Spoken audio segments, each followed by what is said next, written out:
Good morning, everyone, and I'm glad to be here at our neuroscience annual meeting today. So, I'm here to present my ideas about using neuroscience to manage our time. In the face of pressure, our instinct is to study or work as much as we can for as long as we can.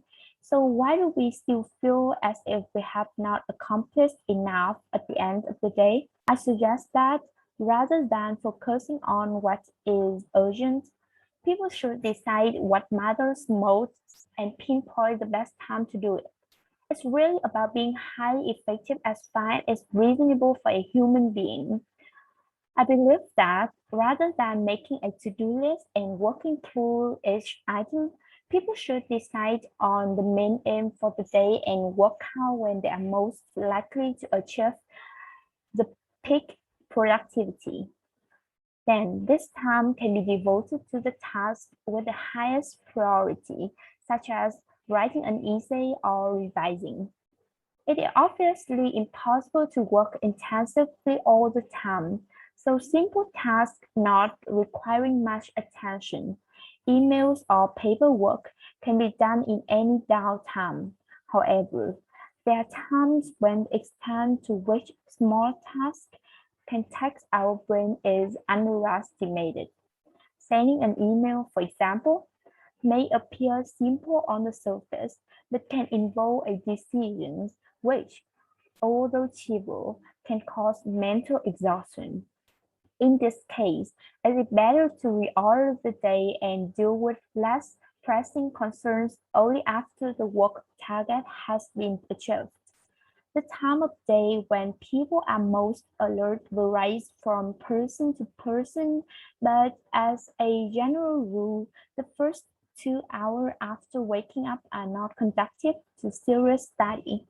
Research measuring attention, verbal reasoning, and reaction time has also that when our body temperature fall below 37 degrees Celsius, the brain is not at its full potential. So the worst time to do anything involving thinking is between midnight and 6 a.m. They almost as bad as the afternoon slump between 2 p.m. and 4 p.m., which is more to do with feeling cold than a heavy lunch. So rather than being afraid of getting distracted, just be careful how you do it. These days, when people decide to take a break, they tend to go on social media, and then they spend too much time on social media. Instead, they should go back to daydreaming, where it is possible to stop thinking about work without really focusing on anything else. It allows for creative thinking and the integration between different parts of brain, which cannot occur when the mind is required to focus on something specific. Moreover, food that keeps blood sugar levels stable will also help people to work most effectively. If people snack during the day, they should choose food that contain fats such as nuts and cheese rather than carbohydrates to avoid blood sugar spikes.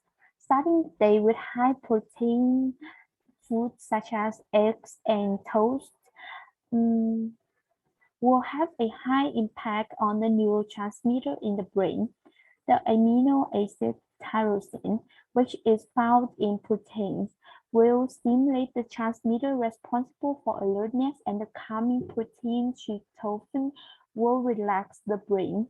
On meal breaks, people should eat only to 80% capacity. People's best work will be done while they are slightly hungry but not starving. Keep hydrated and improve your mood by sipping water. Just remember not to overdo caffeine. It may improve your alertness but also minimize concentration. Ensure you have a well-lit study space, that your desk space is clear. Clutter is a distraction and not a good one, as it reminds you of uncompleted work. A A clear desk also gives you room for increased movement, whether sitting with your arms behind your head and your feet up. You could alternate between standing and sitting. Finally, try to get 8 hours sleep a night.